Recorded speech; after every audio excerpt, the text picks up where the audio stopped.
The following presentation is a gift from the team at Streamline Publishing, publishers of Fine Art Connoisseur, Plein Air Magazine, and weekly newsletters Fine Art Today, Realism Today, Plein Air Today, and American Watercolor, and events, the Plein Air Convention and the Figurative Art Convention. We offer over 400 different art instruction tutorials and ultra high-quality video by the world's leading artists. If you like what you see, help us support our artists and our team with your purchase. Each video aired has a special discount code for today only in the comments section with a link to the video offered. And to see everything we do, or if you want to receive notice of new releases, new products, and new events for artists, simply click the other link, which says, "See everything we do." Thank you. Hi, I'm Eric Rhodes, publisher of Fine Art Connoisseur and Plein Air Magazine. Thank you for joining us this afternoon. Today we have a brand new release, a great video on painting heads and hands with William A. Schneider. I hope you enjoy this.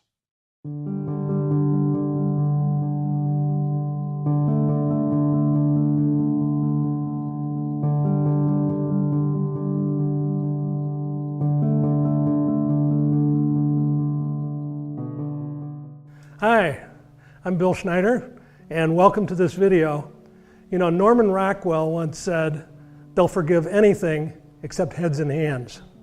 So in this video, we're going to do what there are a lot of portrait videos that do, and that is work on a head, but we're also going to work on the structure and the gesture of the hand. So let's go. But to get started, I'm going to put my hat on, not as a fashion statement, this came up earlier today, but rather, if I have a hat on, it makes my pupils open up, and it does two good things for me. One, it lets me see color better, and two, it softens my focus so I can judge edges better. So it's not a fashion statement. I'm also going to wear my painting glasses. I advise all the young people not to age. I don't think they're following my advice. So let's get started. So let's talk a little bit about the structure of the hand. You know, the head is hard enough. You've got two main bones to the head. You've got the top part of the skeleton down to the teeth, and then you've got a jawbone, which has the bottom teeth, and that's it. And that alone is hard enough. But the hand has other issues. And I have here a little plastic skeleton hand. And I thought that this would be useful because you can see it in 3 dimensions. If you just see a drawing or a picture of the hand skeleton, it looks like it's all flat, but it's really arched. The bones of the wrist here, there's 8 bones, the carpals, and they are in an arch, and they kind of are designed to facilitate the rotation of the hand against the bones of the forearm. This thick bone is the radius, it's the bottom part of the radius, and it's on the thumb side. And this thinner bone is the bottom part of the ulna. It's thin on this end, it's very thick on this end. That's the elbow bone. It kind of wraps around here and runs down. And you can actually see this bone from almost any angle that you see the hand. One thing worth noting is that these bones are wider than the carpals, so the wrist kind of goes in from the arm. So that's worth noting. The other thing worth noting, you can see that this is arched. So the wrist bones are arched, and so are these bones, the metacarpals, that connect to the fingers. I used to think that those were fingers when I first saw pictures of skeletons, and I wondered why they had such long hands, but it's really, these are the parts that are covered by the palm. Another thing worth noting is that the thumb is not in the same plane as these. The thumb is set off at a 30-degree angle so that it can oppose the fingers. And that gives us our ability to grip things. I guess the other thing worth noting is that if you look at the bottom part, the bottom part of the carpals forms the back side of the arch. So it's arched this way, and there are these two projections here. There's actually a third one that's kind of hidden away inside the palm. And those anchor tendons that pull the hand like that. And so they're strong anchor points, but anytime you see the hand resting on something, or if you're seeing it pushing like that, you see the sense of that arch here. I guess the last thing I want to point out using the skeleton is that these bones, the metacarpals, the fingers actually rotate on the surface. So when the fingers go down, the knuckles are really the head of this bone. It's not the back of this bone. And so you can sort of feel the separation as the finger bones. The more distal, or the further you are from the wrist, that bone is always rotating on the bone that's closer. So this part rotates on this joint. This part rotates on that joint to the extent that it actually rotates. Very little movement on the end points. And I guess the last thing I'll point out is that each of the fingers has 3 segments. The thumb only has 2. I've seen artists sometimes try to insert a third joint in the thumb. There is no third joint. If you put it in, it's not going to look right. So that's the skeleton. If we take a look, I've drawn out some of the underlying tendons and connections, and I'm not going to go through the name of everything. What I actually encourage you to do is what I did. I was having trouble with hands, and so I got the George Bridgman Book of 100 Hands. You can buy it from Dover Press. It's cheap. I want to say it's like $9.95. And I copied every illustration in that book. It took me about 6 months. And so I learned the anatomy. And, they say paint what you see, but if you know what's causing the lumps and bumps you see, it makes it easier to identify them. So I will point out a couple things. This is the back of my hand. You can see I made an outline. But the first thing is there are 3, the tendons that run along the back of the hand. I'll make my hand rigid. You can see the 3 tendons branching to a point here. That's the extensor communis digitorum. Not that you need to memorize the name, but that pulls the fingers back and up. And the pinky has its own separate set of muscles, or a separate set of tendons, so that it can move more independently than the other 3. The thumb from the back has a couple of visible marks. So you've got this muscle here, this fleshy part, which is the dorsal interosseous, meaning dorsal means back, interosseous means between bones. So it's between the bone leading up to the fingers and the bone leading to the thumb. And that doesn't go away. If the thumb is closed, it bulges out even more. So that's visible from the back. And this muscle here, the abductor minimi digiti, meaning the thing that pulls the little finger, minimi, little, digiti, finger. So this is visible also from the back. And so that's all I'll point out about this. If you want to learn the names of each of them, you can stop the DVD and spend some time on this, but I'm not going to go through it. So let's look at the next chart. So I made these drawings in preparation for this video. And I'll just hold this here. No, I won't. I'll stick it up. Again, there's my hand in the drawing. And I'm showing you the arch of the back of the hand And I'm showing you the arch of the two projection points. And this is kind of stylized.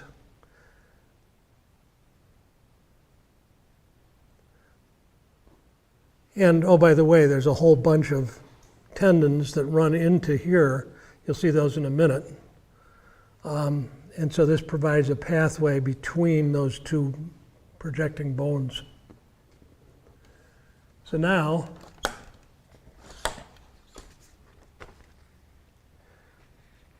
let's go to the palm view.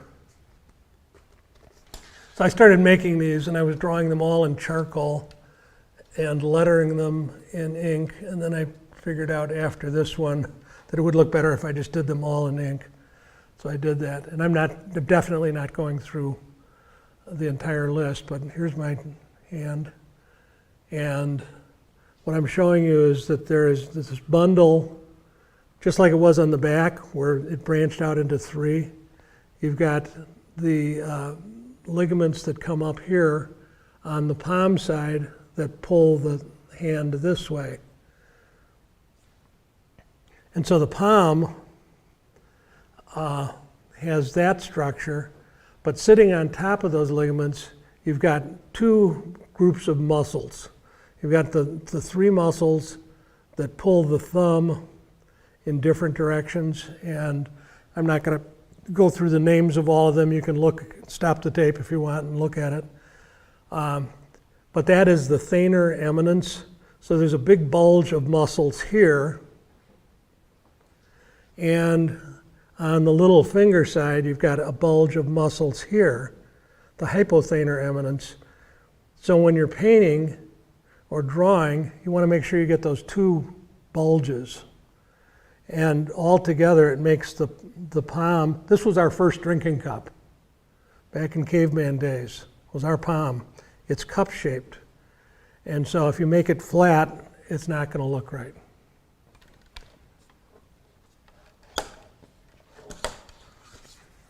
So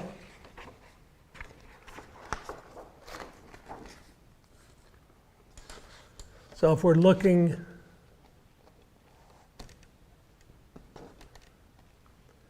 at the hands from the thumb side, you can see some of the muscles and bulges we talked about. You can see this from the back. That's the first dorsal interosseous. And this is the abductor pollicis, pollicis being Latin for thumb. So that pulls the thumb. But that's visible from the back and from the side. And even if it's going away from you, you see some of these things. The other thing that's worth noting, see if I can make these pop out. Get some shadow on them. Okay, there are two tendons that run down to the thumb, and there is a hollow in between them. See where I pushed that in? They used to call that the snuff box, because I guess guys could put snuff there and snort it up or something. But that is the space between the extensor brevis pollicis and the extensor longus pollicis, but it's visible from the exterior. Again, I encourage you to get that Bridgman book and do what I did. You know, as artists, anytime we run into a problem, we have two options. Our first option is to try to avoid it. So I was having trouble with hands. I could have tried to avoid ever having a pose that had hands in it. And the other option is to attack your weakness. Whatever is giving you trouble, attack it and master it. And that's what I chose to do. So here we're looking at the hand from the little finger side. And remember I showed you that bone, this bone, the pisiform bone. That's where this tendon, the flexor carpi ulnaris, meaning the muscle flexor that goes to the carpal bones, and it's on the ulna side. which is this side. But it connects to that pisiform bone. And then there's a ligament that kind of holds everything in. And you can see the structure of the hand. I guess another thing worth mentioning here, in general, if you can make these structures as straight lines rather than trying to have bulbous curved lines, the hands are going to look better. That works for anything, but particularly for hands. You know, you can simplify the fingers to be sort of tapering objects, but if you really emphasize the knuckles and so on, and it's easy to do because we see them, there's shadows around some of the folds, and if you do that, it tends to, particularly for feminine hands, be less attractive. So, as always, see how square you can make the round.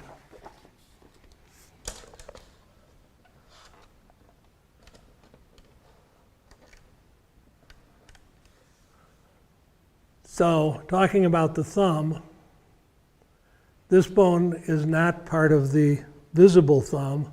This bone is the metacarpal that's hidden underneath. And then the bone here has some curve to it, and then this little bone at the tip. But notice how much bigger the thumb is than the other fingers. Thumb has a lot of hard work to do, and so it needs strength to it. And so structurally it's bigger, it's thicker, and it's more well braced. So here you can see this is under here, this bone is here, and the fleshy part of the end of the thumb is all wrapped around this thing. The fingers basically are the same way.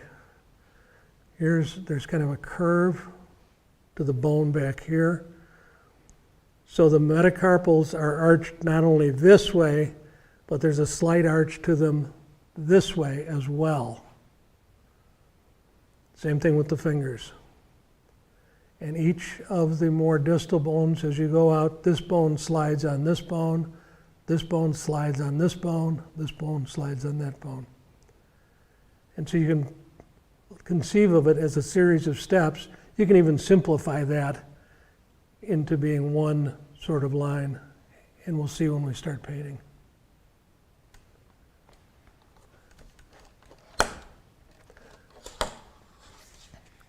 And I guess the last thing that we need to, or no, second to last thing, that we need to consider is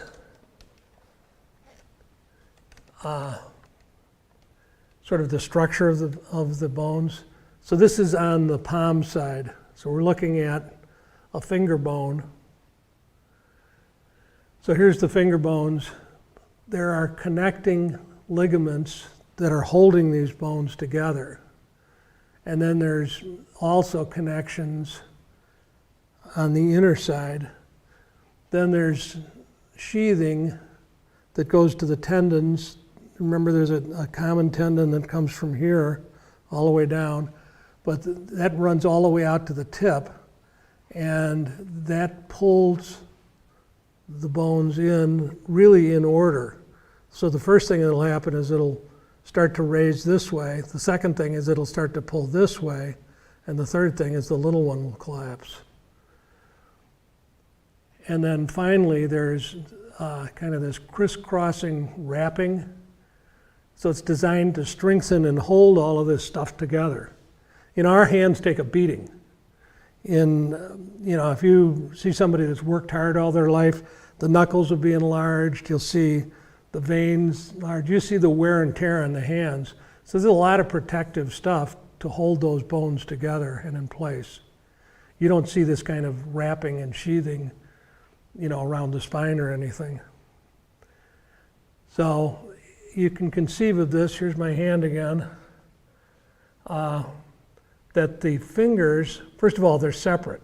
A lot of people will try to draw the fingers as if they came together right at a V. There's a space between them. And they kind of angle to a point down here between the radius and ulna. And they do that so that when you fold them together, it will kind of fold in towards that point. Otherwise, they wouldn't fit. So you want to get that spacing between. And I should have whited out this because I was kind of correcting it. On this side, notice that the webbing of the palm goes all the way up to where the bones end. And oh, by the way, it's not where the bones end. If I fold this down, the webbing on the palm goes up about a third of the way on the bone of the finger. So the webbing of the palm goes up further than the finger bone. And as a result, when it folds in, it creates this extra fold here.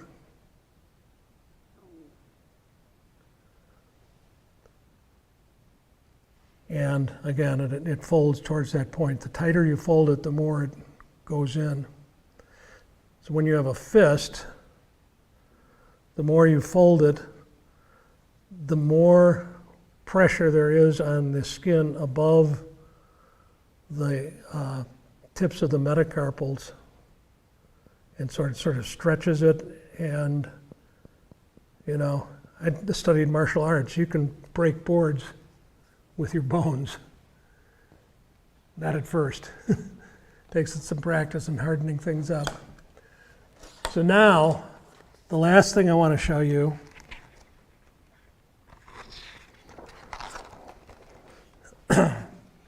is this.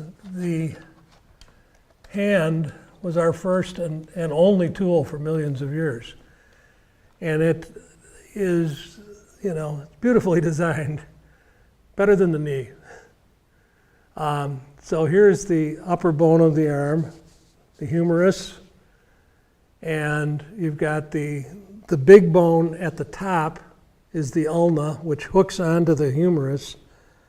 It has like a grip that grips into the back of the bone, so that as it folds down, the arm will only go in this direction. It will not, you can't get any rotation on that bone. But what you can get is 180-degree rotation, because I can turn my thumb so it's facing straight down or facing straight up. Actually, even a little further than that, because these two bones will rotate and flip over each other.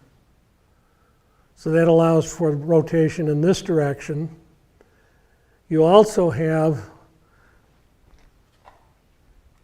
really this curved structure for the two bones, most of it being the radius, the bottom of the radius. And it allows this part, this rounded end of the metacarpals, to rotate side to side. So you can get about 30 degrees between the two directions, this way or that way. You also, so the hand will rotate this way and that way. It will also go this way and that way. And then it will also flip up or down. And here you've got probably close to 90 degrees. I don't know the exact amount. So we have great flexibility with our hands. Part of what makes it hard. But if you understand structurally what's happening, then you can kind of understand when the model takes a particular position. So now we'll get back to painting the model. So we're going to paint a portrait of Lily, our model today. Lily is a dancer and has a natural, graceful, erect posture. But I'm going to do her head and I'm going to do her hand, as you see in the photo. And I'm going to start by painting in the head. But the very first thing I'm going to do is just tone this canvas a little bit. So I'm going to mix up some paint.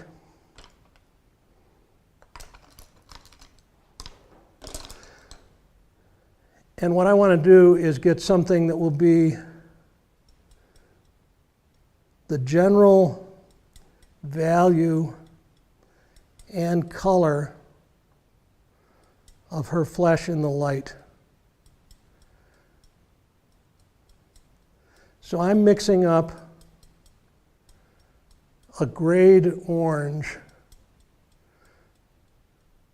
I'm going to add some mineral spirits to it and just tone the canvas.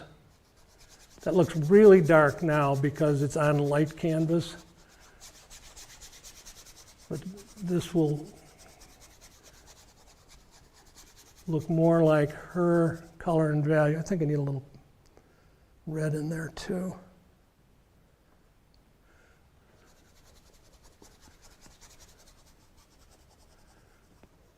And I'm not worried too much about getting the whole shape of her head, because I'm going to wipe that down and then I'm going to let it dry for a little bit.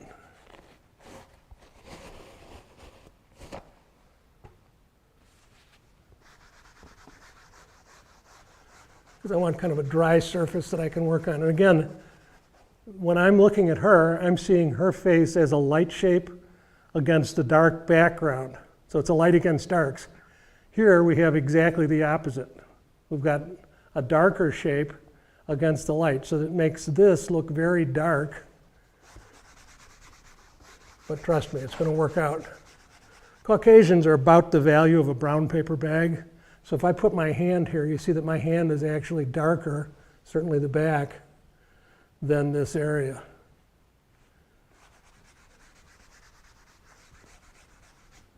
Okay, so now I'm going to start drawing Lillian, and I'm using vine charcoal. The vine charcoal will just sort of evaporate into this, but I'm going to, first of all, put in a general outline. And one thing that's a good idea, my life drawing teacher, Bill Parks, used to always say, see how square you can make the round. So I'm going to do this kind of as straight lines. And I'm trying to just, I'm going to really work from the inside out. And I want to make her head about the size of my hand, so I'm not going to make it that tall. And I want to leave room down here for her hand. In fact, maybe I'll make it a little bit shorter because it'll probably expand on me. And so I'm trying to get just sort of the boundaries on the outside, just so I have a starting point.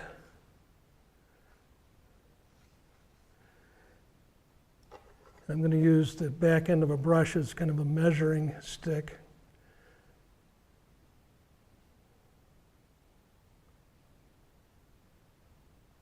And what I'm doing is just trying to get the width versus the height, which is about 2 to 1 of her face. So the width should be a little bit narrower. Maybe I'll put her down here. 1. And I'm not even going to really use these outside measurements in the end, but I need to start to get a general idea so I know where to start the center line. So that's about right. So the width should be about here. It's a series of approximations.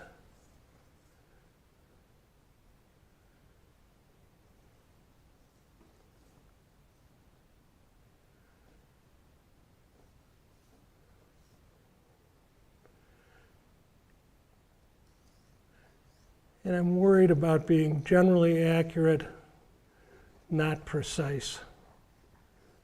There's a difference between accuracy and precision. For example, I could say, I'm 5'6", 18247 tall. That's very precise. It's out to the 5th decimal point or whatever. Better to say, I'm about 6'2". That's generally accurate, whereas the other was precise and precisely wrong. So I'm trying to be accurate, not precise. And she's got a little bit of a tilt to her head. So now I know where to put the center line. And I see that the center line is not straight up and down, but it's an angle. And I'm using the idea of an hour hand on a clock. So if this was a clock, and this would be 12 o'clock, this would be 3 o'clock, this would be 6 o'clock, and so on. So she's not at 12 o'clock, she's like 11:45. So the center line on her face really kind of goes like this. And I'm going to draw her from the inside out. So I'm going to get my vertical measurements. I'm going to put it over a little tiny bit. Let me erase that.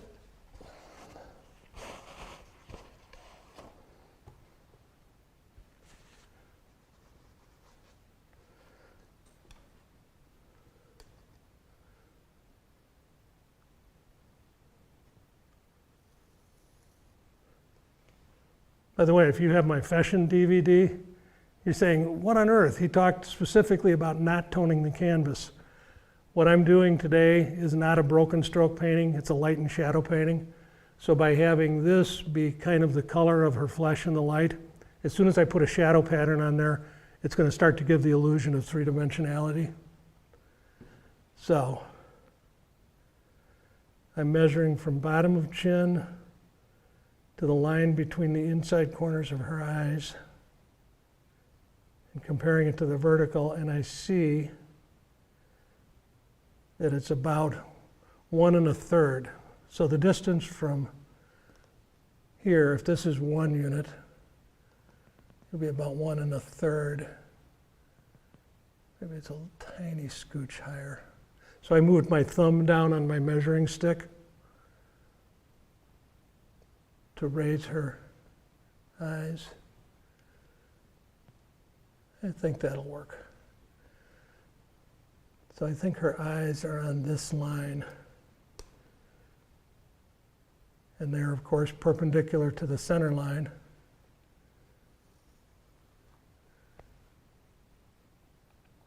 Now, where are the eyebrows? I think they're about right here on this side.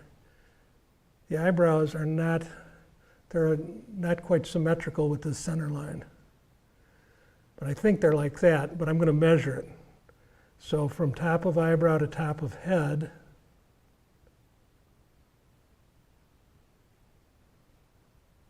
is a little bit less than 50-50. So this distance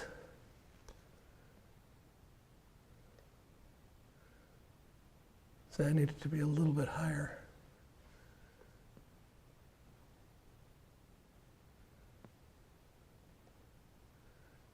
If you just measure by eye, the odds are inaccurate. And I know some of you may have seen a great master like Dan Gerhardt's paint, and it looks like he's just measuring everything by eye. That's because he's done 10,000 heads. And his eye is better than most, better than mine. So I'm going to measure. I follow the carpenter's rule. Measure twice, cut once. When I do carpentry, I find that no matter how many times I cut it, it never gets longer. So from top of eyebrow to bottom of nose, compared to base of nose to chin. And what I see, her nose is longer.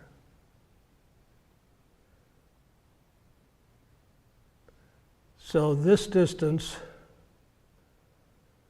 is shorter than this distance. And let me see how much shorter.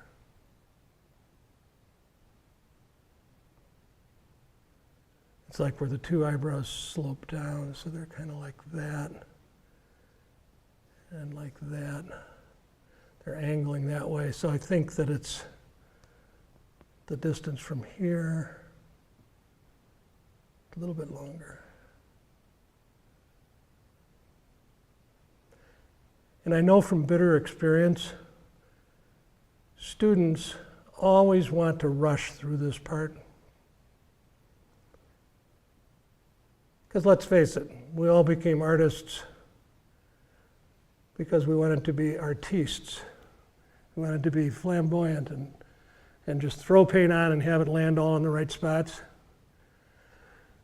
If we don't measure in the beginning, then we're going to spend most of the time trying to correct until we finally abandon hope and just give up on it. So better to measure first. Take your time here, and then get it right so when you start to paint, you have to make less corrections. So I'm now measuring from base of nose to bottom of lower lip compared to lower lip to chin. And what I see, and by the way, the reason that I'm doing that is because on average, the distance from here to here is one eye width, as is the distance from here to the bottom of the chin if you don't have a beard. I'm doing something that on the average person is 50-50. On Lily, her mouth, she has very full lips, which are wonderful in a model. And so they're a little bit further down. So it's not quite 50-50, it's more like that. So I think the base of her lower lip is right here. So now I have vertical measurements. Now I need to find the distance between her eyes. Can you rotate just 1/8 of an inch that way? Let's split the difference right there. Doing a great job. Modeling is one of the least easy things I know of. I've done it. When the model didn't show up, I actually sat and it drove me crazy. So I'm glad that there are people that are willing to do this because we'd be dead in the water without it. So what I see is that the distance between her eyes is a little bit longer than the distance from base of chin to the bottom of lower lip. And so now I'm getting horizontal measurements that are in the same scale as the vertical measurements.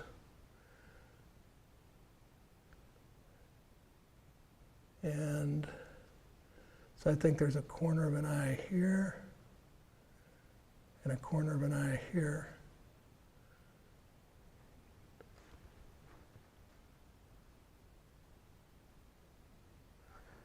Bill Parks used to always say this. I heard this 10,000 times when I was in art school. For those of you that get back and look at your effort from a distance, for those of you that don't, and so I've got that burned into my brain to remind me to get back and look at what I'm doing so I have more perspective. Because if I'm right up on top of the canvas, I can't make good judgments. So now I'm going to compare the width of the eye stage left. It's actually her right eye, but to me it looks left, compared to that space in the center. And I see it's almost the same width. And then the corner actually is out here. So I think her eye is about there. And when I squint down, so I'm squinting at her. I'll squint for the camera. I only want to paint what I see when I squint. That's what Sargent did. That's what Zorn did. That's even Monet did that. There's photos of him looking out in the landscape, and you think that he's just being very French, but he's really squinting at the landscape to simplify the masses. You want to squint for shape, you want to squint for edges, and you want to squint for value.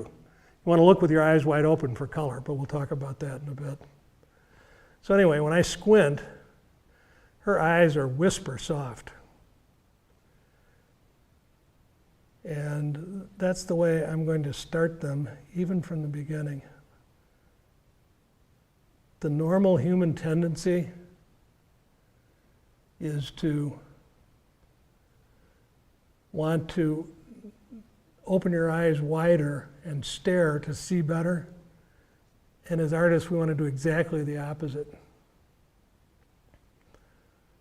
So what is the shape? It kind of goes up like this, then across, and like this. And just this edge just sort of vanishes, so I'm not gonna make sharp edges. And notice I'm not putting in the lower lid If you put an oval around the eyes, you've immediately taken your brain into the land of symbols. The universal eye symbol, here I'll draw one, is an oval with a circle in it. If you ask a little kid, 5-year-old kid, what's an eye look like? They'll draw that. If you ask a 60-year-old who's a non-artist, they'll draw the same symbol. You know, I tell a story, we must become as little children to enter the kingdom of heaven. And what I mean by that is, we have to look at the world the way an infant does. Now think of a newborn baby. What does the baby see? The baby doesn't see things. The baby sees this moving mosaic of shapes and values and colors. So over time, the baby learns that if it's distressed, so if its diaper needs changing, or if it's hungry, or needs to be burped, or whatever, there's this reoccurring pattern of shapes and colors and values that takes care of it, and it learns a name for that, and it calls it mom. And then it starts to learn the name for other things. You know, where's your nose? Touch mommy's nose. Where's your ear? And we learn names for other things. Then starting at about the age of 2.5 or 3, we start to put together sentences combining these words that we've learned. So by the time we're 4, we're no longer perceiving the real world. We're now perceiving these memorized symbols for the world. That's very useful if you're trying to survive in the wild as a cave person, or in trying to survive in modern society as a non-cave person. It's really terrible if you're an artist, because if you draw the symbol for eyes, it looks at best cartoony. And so what we want to do is we want to draw the shapes that will form the eye. So we want to become as little children, as infants, in our perception of the world. And it's easier said than done. So there's these little tricks to help do that. One trick is, if I don't put in the bottom of that lid, it tends to keep this out of symbol land and let me make judgments about angles and shapes and values. Angles, shapes, and values, and edges. So I think that this will start to form itself into eyes. And if you're really in the zone, it's hard to do if I'm talking like this. But if I'm really in the zone, sometimes I'll surprise myself, because I'll be painting shapes and I'll go, oh my Lord, I just painted a nose. That's where you want to be as an artist. About portrait paintings, Norman Rockwell once said, "The viewer will forgive anything, except heads and hands." When the heads and hands don't look right, the entire portrait looks stiff and tight, very unnatural. When proportions are not accurate, viewers will regard the work as amateurish. If you need help getting heads and hands just right, you'll be excited to discover the laser-focused instruction that artist William A. Schneider offers in the video course, Heads and Hands. Here you'll find new insights and shortcuts that will strengthen your drawing and painting skills. You'll be able to add Bill's expert techniques to bring expressive gestures into your artwork. In his entertaining yet thorough teaching style, Bill shares his best tips and tools so you have a solid foundation of knowledge that will help with every portrait painting you ever do. There's so much nuance to the human face. I mean, we evolved to be able to express so much with our face. We're the naked ape. In fact, there was a famous book about that. And so we've got movable eyebrows. The eyebrows tell you a lot about what somebody's thinking, and are they got a furrowed brow? Are they looking at you? Are they quizzical or whatever? I mean, you get these different movements of the eyebrows and the movements of the mouth, and we are so attuned to seeing these subtle changes that indicate the underlying emotion. And so I find that incredibly intriguing. Bill shares everything he's learned through his decades as a professional artist so you can avoid the trial and error that other artists suffer through. First, he'll provide a crash course in the anatomy of hands so you understand how the underlying structures are designed. This is what will help you attain a sense of natural appearance and movement. Then you'll follow along with Bill to paint a portrait from life. You'll learn Bill's signature measurement sequence that'll help you nail proportions so that painting heads and hands becomes second nature to you. Bill shares his techniques on how to enhance and refine your observational skills, as well as his simple fixes for the most common errors. You'll see him demonstrate his two-step approach to mixing colors and how you can paint accurate and striking facial features. When you study heads and hands with Bill Schneider, you'll be gaining new skills that you'll use for the rest of your painting career. I hope that this has been useful. I was very fortunate in that when I went to the American Academy, I had one of the greatest figure drawing teachers, Bill Parks. And later on, after I got out of that school, my friend Dan Gerhardt told me that I should teach workshops, and I resisted. I didn't want to do it because I started late. I was in my 40s at that point, and I told Dan, I don't need the money. I don't want to do this. I want to work on my own art. And he said, no. You should teach for two reasons. One, you had great instructors and you owe it to the world to pass it on. And two, you will learn more by working with students than by just working with yourself. And I found both things to be true. Available on DVD and instant video. Order this video now and be on your way to overcoming the obstacles so many artists face when painting heads and hands. Well, this is a brand new video called Heads in Hand, a great tool for learning. That was William A. Schneider. You can learn more about it at lilyartvideo.com. And remember, today only, we have a special discount code which is in the comments section. Now let's get right to our interview with William Schneider.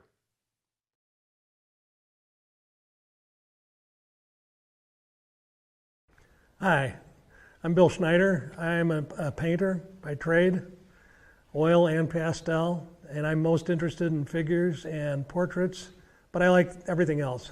I like everything to do with art, and I admire artists in all different media and in all different styles, but for me, I love the figure and the portrait. I would describe my style of painting as realism leaning towards impressionism. I'm not using the broken color approach of the French Impressionists, but I'm using more broken stroke kinds of things that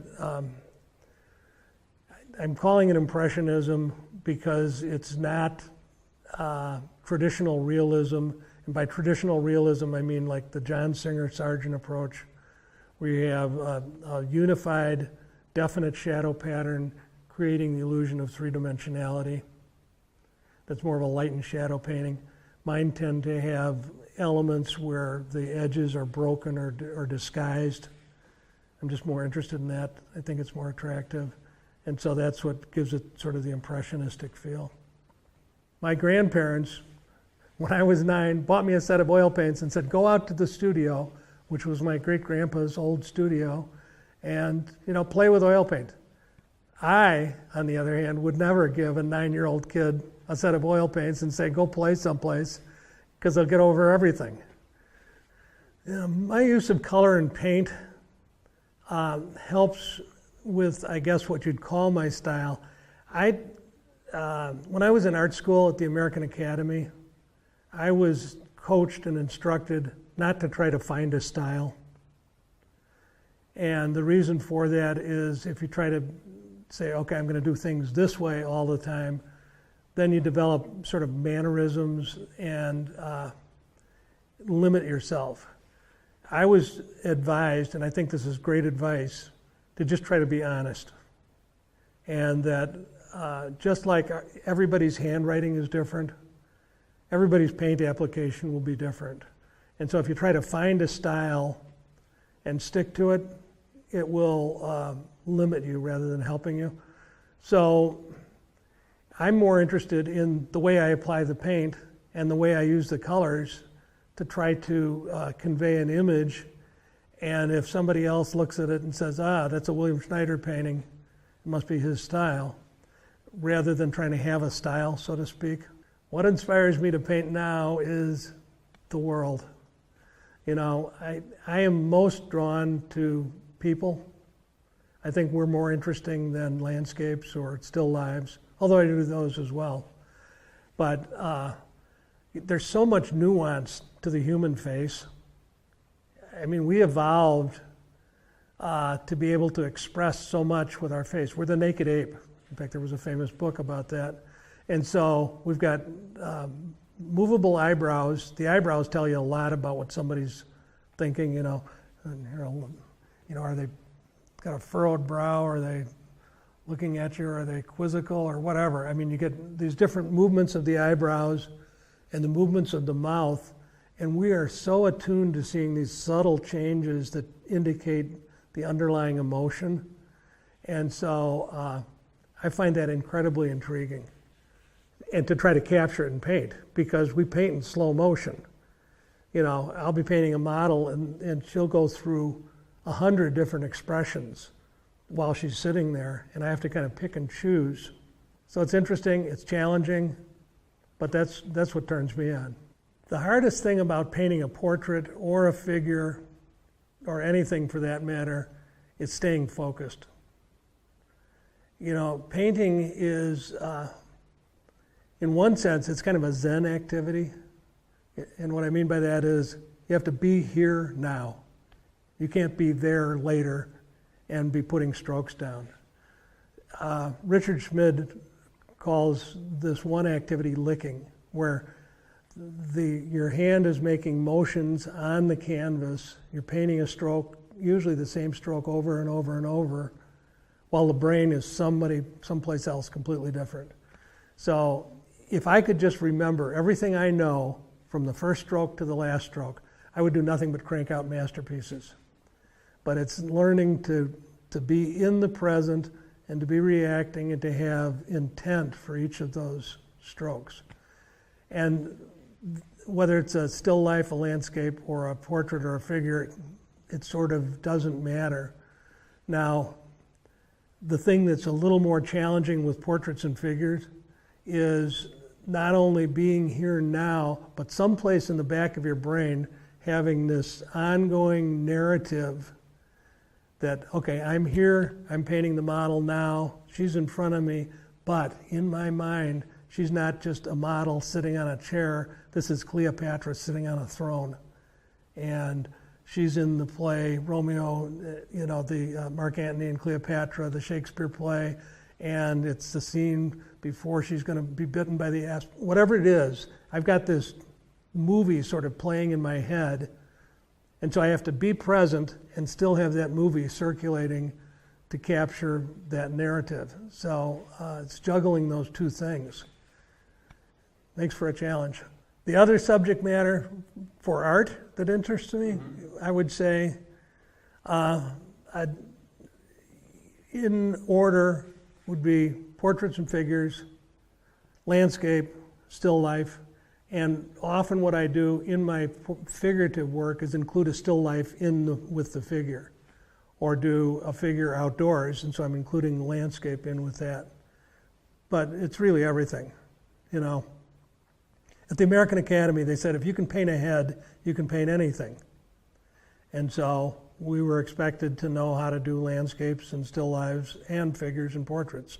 Although in the painting class, they never had us do landscape or still life. We were always working on the figure. I like oil. I also love pastel.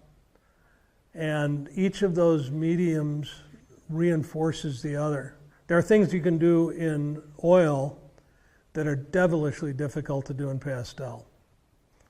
For example, to get a thin, rich, deep, transparent, warm, dark is a piece of cake in oil. You know, mix some transparent oxide brown with some ultramarine blue, let the brown predominate, add some mineral spirits to it, and you've got a nice, thin, transparent dark. Pastel, not so much. I would say the thing that is the best about oil is it's so forgiving. You know, if you want to do something really hard, paint in watercolor. Because you put an edge down and you forget it and don't watch it and let it dry. Once you have an edge, you can't get rid of it. So there's no correcting in watercolor. You either get it right or you throw it away. Oil paint, you know, I've had paintings that I've sent off to a gallery and they hadn't sold. And it comes back a year later And I look at it with a year more of experience under my belt. I say, well, I know why that didn't sell. The values aren't right here, and I can fix it up. I can actually paint on top of it and correct it. And I've done that and fixed up the piece that came back. It's now a year and a half old. Ship it out again, it sells right away. And so it's very, very forgiving. What I do sometimes is, especially if I want to get some rich darks in the pastel, is I'll use my Terry Ludwig Extreme Darks 2, I think is the set, which is the best darks there are. But I'll use those, and then I will paint over the top of it with alcohol, let that dry. So now I've got sort of this flat base in the pastel, and then I can do pastels on top of it. The thing that I find most difficult about painting with oil is everything. You know, shape, value, color, temperature, edge, composition. You're juggling 5 chainsaws. And, you know, you've got to get the drawing right. That's the first thing that, you know, most people say, well, I don't know anything about art. But I know what I like. And what they like is accurate drawing, first and foremost. So if you don't have the right parts in the right place, forget everything else. But that takes you maybe 90% of the way there. But then you've got to have the values correct and in the right relationship. And you've got to have the edges in the right relationship. And you've got to have the color temperatures in the right relationship. And that just gets you to the point where, okay, now I have all my tools. What story am I going to tell with this? And so you've got to remember all the technical stuff, and you've got to have that movie running in your head. And you've got to be capturing the expression that reinforces whatever your narrative is, the gesture that reinforces it, the you know, accoutrements that, you know, if somebody's wearing old rumpled clothing, maybe that tells you that they've had a long, hard life or something. You know, you can reinforce all of these elements. So it's multi-layered. And any one of them can be easy if it's working right, and any one of those elements makes it hard if it's not working right. The painting I'm most proud of is always the one that I just finished. It's like if you have girlfriends, you love your current girlfriend, you don't care about the one 2 girlfriends ago. Not that I have girlfriends anymore. I've been happily married for, you know, many, many years. But you fall in love with your most recent effort, and then after a few days, you start to see all of the warts and the flaws in it. And then maybe you correct it again or whatever. But, you know, I have paintings that have worked very well. And I have paintings that have won tons of awards. There is a painting called The Red Queen. It's a pastel painting. And that won awards in almost every show I entered it in. There's another one that I did fairly recently, within the past year, called On the Road to Mandalay. And that won awards in every competition that I entered it in, and it sold. And I could have sold that painting 5 times. Now, why that one? It all just worked. You know, it's like there's a scene in the movie Little Big Man where Dustin Hoffman is talking to the Native American chief, and the Native American chief has had it with life and all of the trials and tribulations. He lays down and he's going to die, and he's laying there. He opens one eye. Am I dead yet? And then he says to Dustin, well, sometimes the magic works, sometimes it doesn't. And that's the way it is with the painting. Sometimes it works, sometimes it doesn't, and sometimes we don't even know why. You think, wow, I did everything that I know how to do in this painting. I think it's pretty good. Why is it not getting the reaction? And then maybe I come back to it in a year and I realize why. So I wonder sometimes why anybody should choose to paint figures or portraits. I'll tell you this, if you're doing a landscape and you move a tree over 20 feet because it fits the composition, who knows? It just makes for a stronger painting. You take a nose and you move it over a 1/4 of an inch you got serious issues with your painting. And so I love portraits and figures because they're the most challenging. You know, it's like if you're a scratch golfer, you don't want to play little short par 3 business golf courses. You want to play challenging courses. And so portraits and figures are more challenging because we're so used to seeing humans that we spot the errors. Even the most inexperienced connoisseur or viewer will spot every error in a painting right off the bat. So it keeps you on your A game. I hope that this has been useful. I was very fortunate in that when I went to the American Academy, I had one of the greatest figure drawing teachers, Bill Parks. And later on, after I got out of that school, my friend Dan Gerhardt told me that I should teach workshops, and I resisted. I didn't want to do it because I started late. You know, I was in my 40s at that point. And I told Dan, you know, I don't need the money. I don't want to do this. I want to work on my own art. And he said, no. You should teach for 2 reasons. One, you had great instructors and you owe it to the world to pass it on. And 2, you will learn more by working with students than by just working with yourself. And I found both things to be true when I first taught a workshop. So these videos are really sort of a way to disseminate these workshops more broadly. But I always think I'm passing on the wisdom of Bill Parks, the wisdom of Harley Brown, the wisdom of Dan Gerhardt, all of these great artists that I've had the privilege to teach me. You know, I'm saying very little in these that are original. I'm mostly I'm blessed or cursed with a pretty good memory.